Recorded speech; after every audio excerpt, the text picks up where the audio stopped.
बिस्मिल्लाहिर्रहमानिर्रहीम। अस्सलाम वालेकुम नाजरीन। क्या भारतीय फौज में बगावत के आसार नजर आ रहे हैं?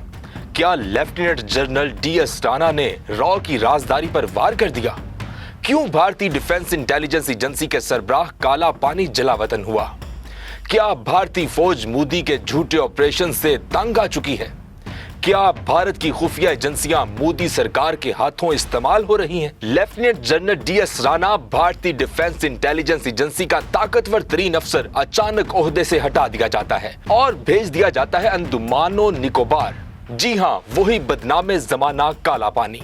सवाल ये है, क्यों DS राणा ने खुफिया दस्तावेजात को लीक करने में किरदार अदा किया, जिनमें पहलगाम के मतनाज़ा ऑपरेशन की असल हकीकत छुपी थी? इन दस्तावेजात ने न सिर्फ भारतीय हुकूमत की गलत हिकमत अमली को बेनकाब किया, बल्कि रॉ जैसे अदारे को भी आलमी सतह पर शर्मिंदा कर दिया। क्या राणा ने अपने ज़मीर की आवाज पर लब्बैक कहा? क्या वो भारतीय फौज के अंदर फैलती बददिली का तर्जुमान बने? जराए ये भी दावा कर रहे हैं कि भारतीय फौज के अंदर सख्त नाराजगी पाई जा रही है। कई आला अफसरान मोदी के फॉल्स फ्लैग ऑपरेशंस, जाली सर्जिकल स्ट्राइक्स और सियासी मकासद के लिए फौज के इस्तेमाल पर नाराज हैं। DS राणा का तबादला दरअसल एक खामोश सजा है, एक पैगाम बाकी अफसरों के लिए। मोदी सरकार ने यह बता दिया कि जो भी सच बोलेगा वो अंजाम देख लेगा। अब आते हैं इस मामले की जड़ पर। वो लीक शुदा दस्तावेजात आखिर थी क्या? पहलगाम हमले की असल हकीकत, फॉल्स फ्लैग ऑपरेशन, पहली बात। एक सोची समझी चाल ताकि कश्मीरी मुजाहिदीन और पाकिस्तान पर इल्जाम लगाया जाए और आलमी हमदर्दी हासिल की जा सके। दूसरा, भारतीय खुफिया एजेंसियों की नाकामी। दस्तावेजात से पता चला कि भारतीय एजेंसियां आपस में कोऑर्डिनेट करने में नाकाम रहीं। फोर्सेस को बरवक्त अलर्ट नहीं किया गया और सिक्योरिटी ब्रीचेस की निशानदही कई दिन पहले हो चुकी थी, मगर नजरअंदाज की गई। तीसरी गलती, रॉ का झूठा बयानिया भी खुलकर सामने आ गया। खुद भारत की खुफिया एजेंसी ने हमले से पहले मीडिया के लिए जाली झूठा बयानिया तैयार किया, जिसका मकसद सिर्फ और सिर्फ पाकिस्तान को बदनाम करना था।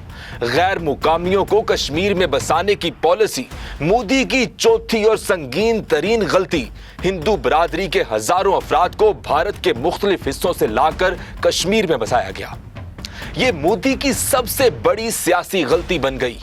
पहलगाम हमले के बाद यह बात खुलकर सामने आ चुकी है कि मोदी ने न सिर्फ कश्मीरियों को खतरे में डाला, बल्कि अपनी ही हिंदू बरादरी के 26 अफराद को मौत के घाट उतार दिया, सिर्फ अपने सियासी फायदे के लिए।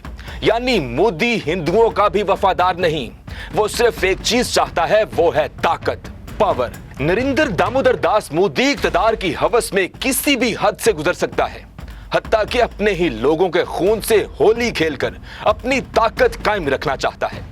तो अब सवाल यह है, जिस मोदी ने अपने ही हिंदू शहरियों को मार डाला, वो कल किसी और कौम के साथ क्या करेगा? क्या भारत की यह हुकूमत सिर्फ इक़्तिदार के नशे में इंसानी जानों से खेलने पर तुली हुई है? क्या भारतीय फौज मजीद कुर्बानी का बकरा बनने को तैयार है?